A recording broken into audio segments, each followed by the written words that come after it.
queen story hour, also the grooming, the pronouns. You're seeing a lot of these kinds of challenges, particularly with teachers being told you have to lie, essentially. That's what they have to do, by referring to somebody based on a pronoun that doesn't fit their gender, doesn't fit their biological sex. So a lot of those things are going to be percolating as well. So Matt, as we really as a nation delve into greater and greater immorality, as we see defined in Romans chapter 1, it's that which promotes the LGBTQ plus agenda. This is perhaps really the hub of so much attack on religious liberty.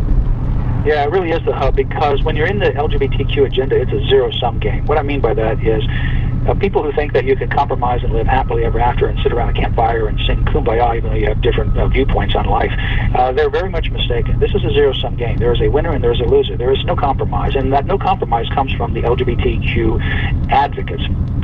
And the reason that religion, particularly Christianity, is targeted is because it doesn't affirm. It's not going to be a cheerleader for this agenda. Whether it's boys in girls' sports, that's a big issue that is happening all over the country. There's a number of states that are getting involved, but there's lots of legal challenges as well that's taking place. And so you always have that bastion of the church that has been the historic bedrock of morality in general. Obviously, there's infections within people that are supposed to be leaders in the church, and obviously those denominations. But in general, the church has been the bastion against communism, against repressive regimes, in favor of morality in life. And that's why it's such targeted right now, because it is the impediment that ultimately does not allow that other immoral agenda, whatever it may be, to triumph and have the day. With us today, Matt Staver from Liberty Counsel, lc.org is their website. Matt, after 15 votes, we have a new Speaker of the House. Give us your perspective as to what you're expecting from the new Congress. We have a new GOP-controlled House at this point by a very slim margin. Not too much change in the U.S. Senate. Do you have any level of optimism, or are you concerned about what's ahead here, legislatively speaking? No, I do have a lot of level of optimism. We have an office in Washington, D.C. We have the senior governmental Council of Governmental Affairs, who's very well versed, and other people on our Capitol Hill staff that monitor this, work with members of the legislature every day. And so we have a lot of optimism. Even though, we had all the debate and the media was really downplaying all the debate, we're trying to make more of it. It was really a healthy debate, and it's making the U.S. House much, much better. And we've already seen that this week. So, for example, one of the first orders of business is they adopted new rules. What you're going to see is something that I think that you're going to like as this year progresses. For example, one of the new rules is this, with the omnibus. The omnibus, every year, we get to the end of the year, it's in Christmas time, and they've never passed the budget. And then last year, they had this $1.7 trillion budget. Well, they want to pass defense spending, but, a lot of these other agencies, they have all kinds of bloat in them as well. And so what you do is you just have a single vote. You pass the whole thing, and it's got all kinds of unnecessary spending in it, and it's irresponsible, it's reckless. Well, the new rule is going to require that you can't just vote on that whole bill all at once. You got to eat the elephant one bite at a time. You're going to have to parcel up the different departments, the different agencies, and vote on them. You're also going to have to require these people to read the bill. You got a requirement that's a 72-hour requirement. Once the bill is put out, you can't vote on it for 72 hours. You've got to have a reading time, unlike what the Democrats do, where they want to throw a huge $1.7 trillion bill together at the last couple of days of the session, and then have you vote on it without even being able to read this thousands and thousands of pages. Yeah, let's pass it, and then we'll find out what's in it. That's right. We also have more seats that, as a result of the negotiation, we have more seats for very conservative members of what's called the Freedom Caucus.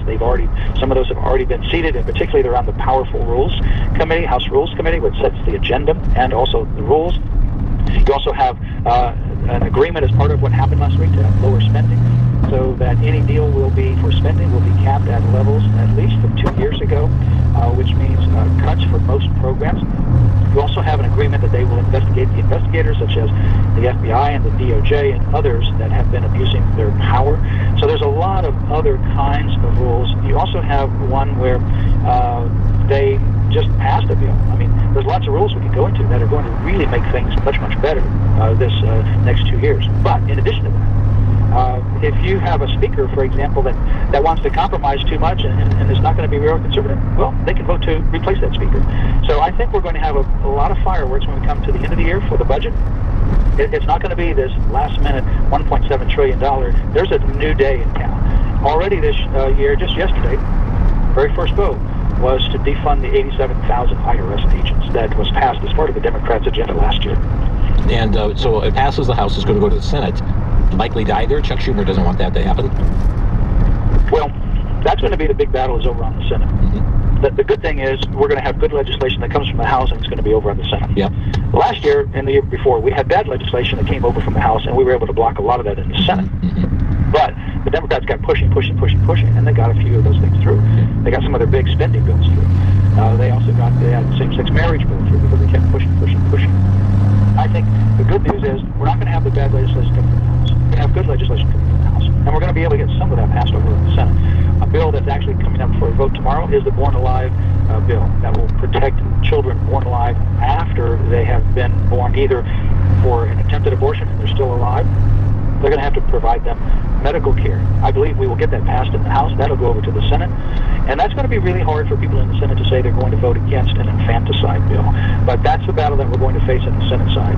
I would rather face the battle to try to get good legislation passed in the Senate than what we've had in the past, and that is trying to get bad legislation defeated in the Senate. Right. And that's been a huge challenge. Matt Staver with us today from Liberty Counsel, and taking a look at the state of religious liberty. And Matt, we so often look at, okay, this is what's happening within the borders of our nation, but there is something else that's going on that really will impact religious liberty and individual liberty as well, even our sovereignty, by what's happening on an international level this very week in Geneva, Switzerland. Yes, that's right. In Geneva, Switzerland, the WHO, the World Health Organization, is actually meeting, and what's happening there is very concerning. Last year, for those listeners that were following, there was these international health regulations of the WHO, the World Health Organization, and the Biden administration was pushing to get those passed last year. And it looked like it was going to be passed. And what this would do is strengthen the WHO's position, give them more authority to have authority over the individual nation states. Fortunately, at the very last, we were able to get that defeated. But they're still pushing forward to this. And what they're trying to do now is to try to prepare for this upcoming summer meeting where they want to have a new pandemic treaty. And that pandemic treaty would give the WHO authority globally. We can talk about some of the specifics, but it is very, very concerning. Friends, we'll have just a little bit more info after the break. This is Crosstalk. VCY invites you to obtain an audio recording of the Gospel according to John as narrated by Brad Canterbury. In the beginning was the Word, and the Word was with God, and the Word was God. John's Gospel, presenting the words of Jesus, the way of salvation. For God so loved the world that he gave his only begotten Son, that whosoever... You can share this as a gift or for listening over and over on your daily commute. VCY America is making available this narrated Gospel of John on 2 CDs for a donation of $12. Call during business hours 1-800-729-9829. That's 800-729-9829. But these are written, that ye might believe that Jesus is the Christ, the Son of God, and that believing ye might have life through his name.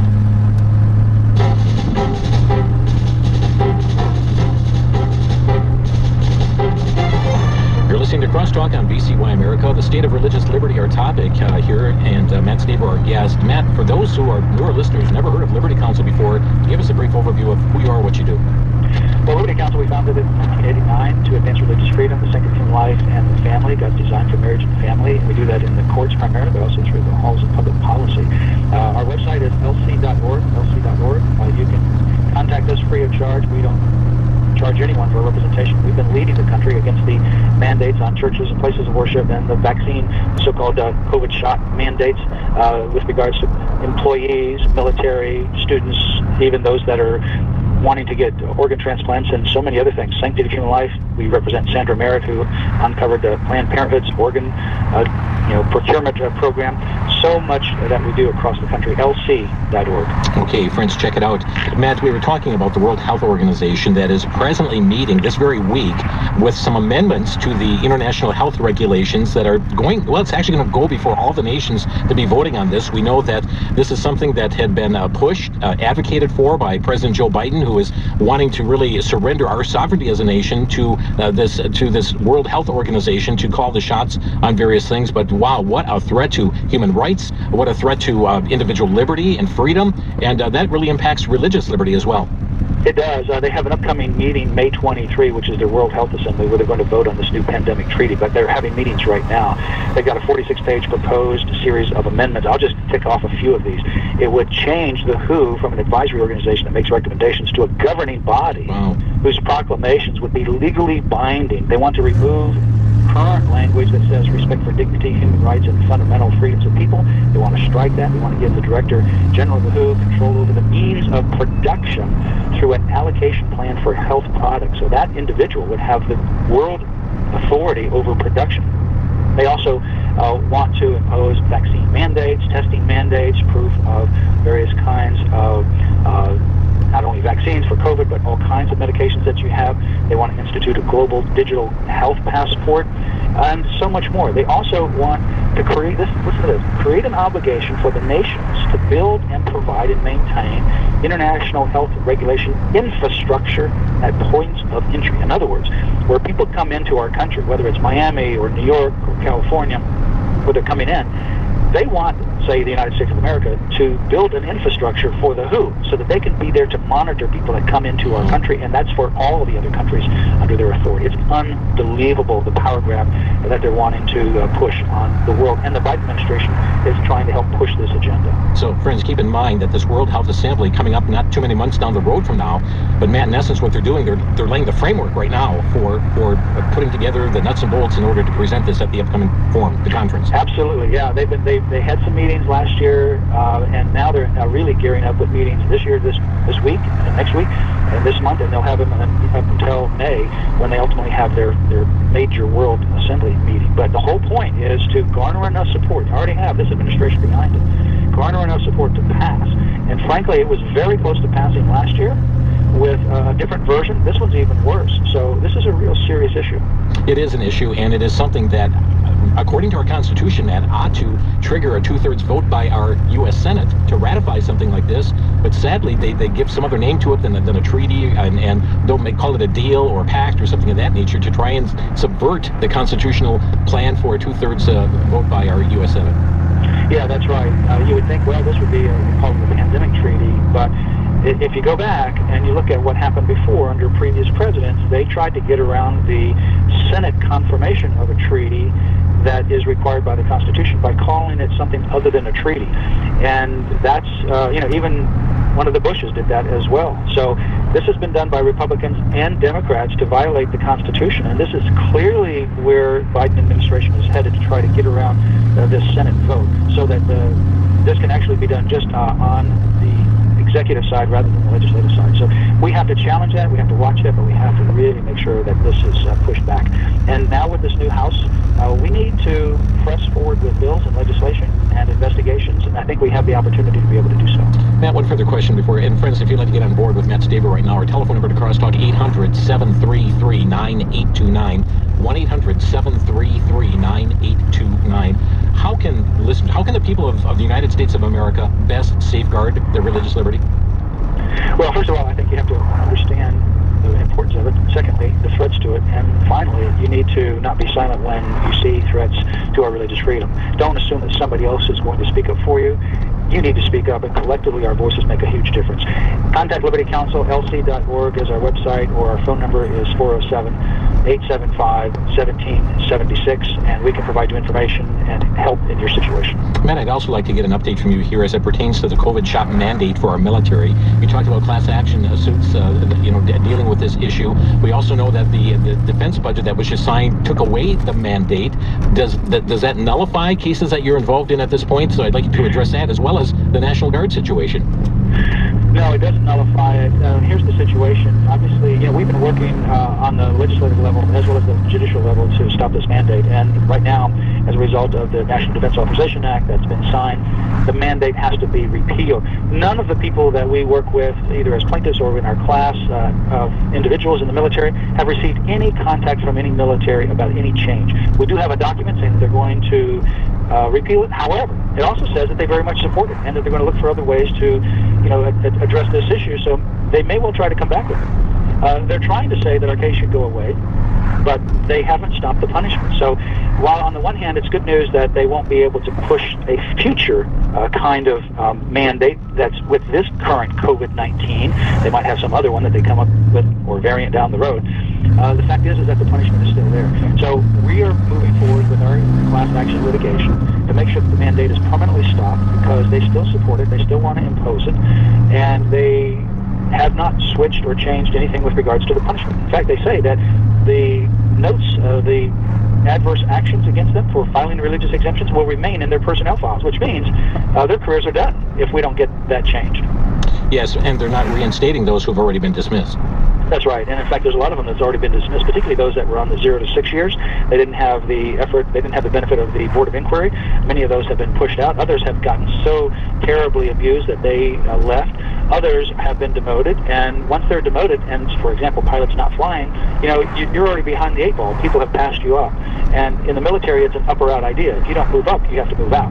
And that is a detrimental killer to their careers. With regards to the Coast Guard, that's the only one that doesn't have, Army doesn't have a class action injunction yet. Army does have an injunction on behalf of some. The next phase is to extend it to the class.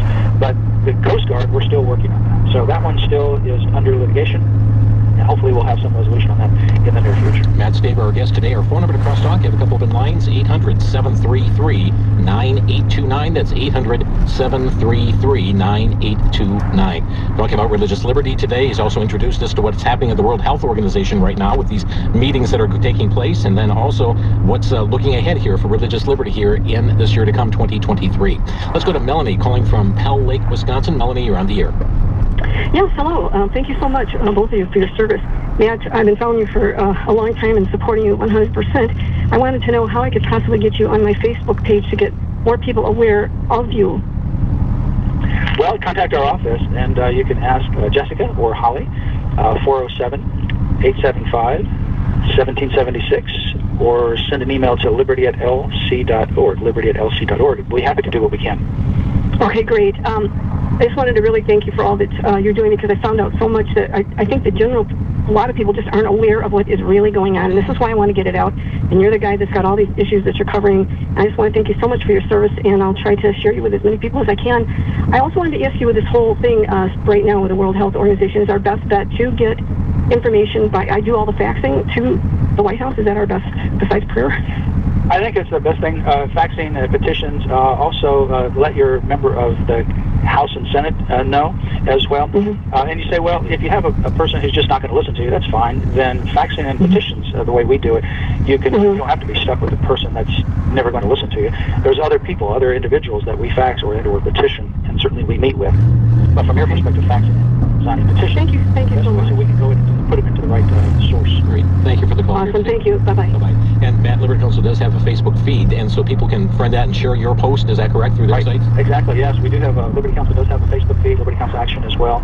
So you can find us on Facebook, and you can share those posts as well. Our number to Crosstalk, 800-733-9829. Leroy in Atlanta, Georgia, you're on the air. Hey, Kim, Matt, welcome to 2023. How y'all love it so far? Very good so far, thank you. So here it is, man. As it relates to Roe versus Wade, it took 50 years to get it overturned.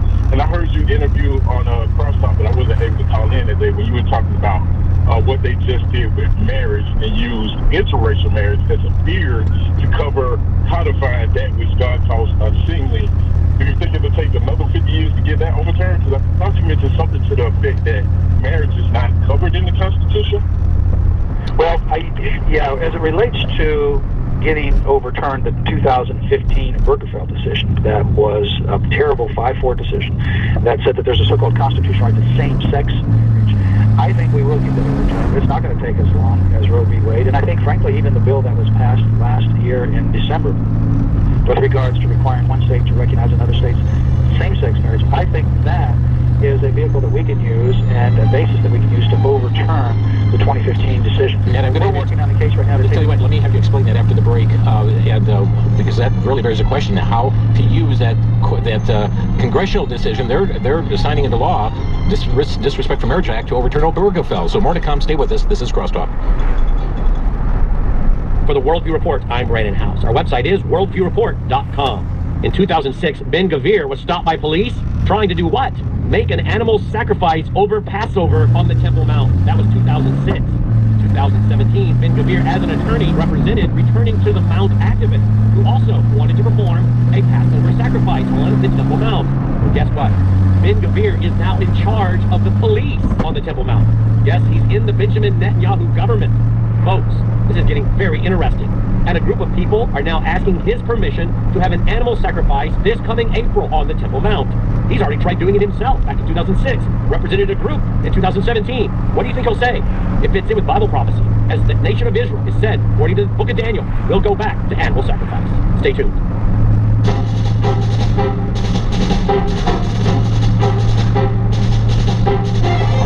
You're listening to Crosstalk on BCY America. Constitutional attorney Matt Staver with us today. Our phone number to Crosstalk, 800-733-9829. That's 1-800-733-9829. We've let Leroy go. He's called from Atlanta. And Matt, a very important question he asked about this so-called Disrespect for, or the Respect for Marriage Act. We're going disrespect for marriage that was passed by Congress. And you indicated that that act that was passed by Congress could somehow be used to overturn Obergefell. Can you explain that for us? Yeah, the reason is because if you challenge Obergefell on the Constitution, it's easy because it has no constitutional basis any more than Roe v. Wade had for abortion. 3 of the justices that were on the 5-4 opinion in 2015 are gone, and we have 3 other justices on the Supreme Court. So that majority opinion that we had in 2015 is now nowhere to be found. Number one. Number two, if you challenge it straight on its face, there is no legal basis for Obergefell in the same-sex marriage decision, just like Roe. The hard part to overturn it would be the justices asking, well, what happens if we overturn it? What's going to happen to all those licenses? What's going to happen to property division and custody and all these other things because of these licenses, and now it's going to cause chaos? Well, now, under this decision, essentially what you have, this legislation that was passed last year, is you have those that have already obtained the license, grandfathered in, if you will. But going forward now, if you were overturning Obergefell today, then tomorrow it's not going to affect the people that currently have licenses, but it now frees up the states to stop the same-sex marriage. So a majority of the states would go back, I believe, just like with regards to abortion, and they would go back to their pre-2015 laws. Remember, we had 30 states or so that had constitutional marriage amendments.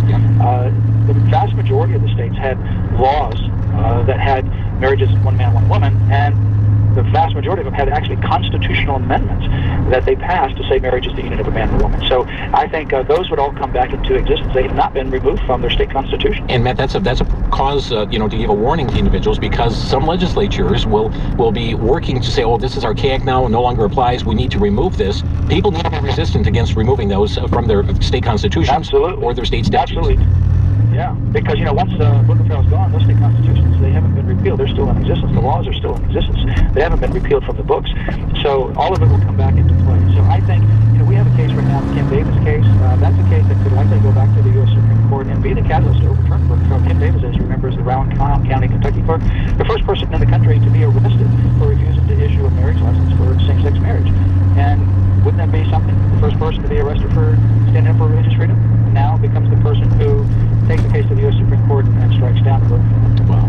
Let's go to Paul in Iowa. Hi, Paul. Thanks for calling Crosstalk. You're on the air. Yes, sir. Thank you for taking my call.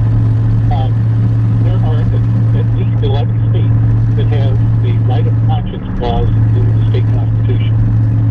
Conscience is mentioned directly in the New Testament some 32 times. Why is it that I never hear of a positive argument concerning the conscience concerning same-sex marriage and those who don't want to provide services or many other things as far as taking the COVID shots or anything else? Why is it that we're not hearing about the conscience of those who have declared that they do not want to do something they consider to be sinful or evil? Great question, Paul. Thank you. Matt? Well, you actually, in a lot of the legal arguments, you do hear that. So that argument is an argument that has and is being made in a lot of different ways. And in fact, there's actually even legislation that talks about conscience. And there's even state laws that talk about opting out of vaccines. This is even long before COVID, for medical, religious freedom, or conscience reasons. So it would be for any reason, whether it's religious-based or not. So, a lot of times, if it's a religious freedom basis, then it's still based upon your conscience that is being motivated by your religious worldview and religious beliefs. But that is being done, so that's a good observation, but that argument is clearly being made. Anything further, Paul? No, but I never hear about it. Okay. I never hear about it on Well, you might not ever see it in the media because they don't ever report a lot of things. But from the technical legal argument, it's not made in every one of these cases, but in many of the cases, that argument is being made. Great. So if one would read the briefs, you're going to see that conscience coming up in Right. Great. That's right. Thank you, Paul. And also, Matt, I just want to point out that there are efforts being made in states right now to actually remove the aspect of conscience Right. from exemption for things like forced vaccinations. Yeah, that's right. And in fact, California, New York, and others, they removed those. Before COVID, you had New York remove it because some Orthodox Jews had some chickenpox, I believe it was, or measles. It was a small group, but they removed it. Then after COVID, you had people, states like California, want to remove some of their religious exemptions, so now they only have medical exemptions. And they did that just to do away with people using the state law regarding COVID. Illinois did the same thing. Illinois had a complete religious as well as conscience statute, one of the best in the country. And they voted to, because it could be used for COVID, they voted to repeal that section last year.